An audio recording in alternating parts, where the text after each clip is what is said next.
កណ្ដាលព្រៃซึ่งកៅ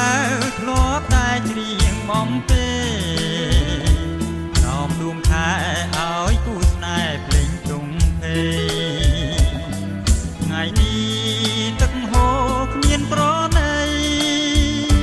ចោលស្រីដែលព្រៃធ្លាប់រស់នៅ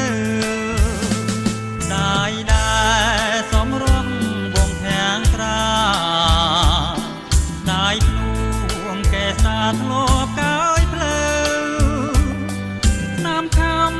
ក្តិចខ្ញុំនៅក្រឡៅកោតែចិត្តស្រីពើហូរទៅគ្មាននឹកនេះស្ទឹងកែវកុំហូរធ្វើអ្វី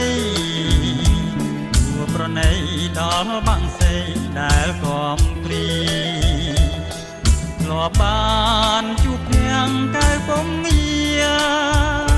ក្រុមគ្រាដែលគ្នាមកកំសាន្ត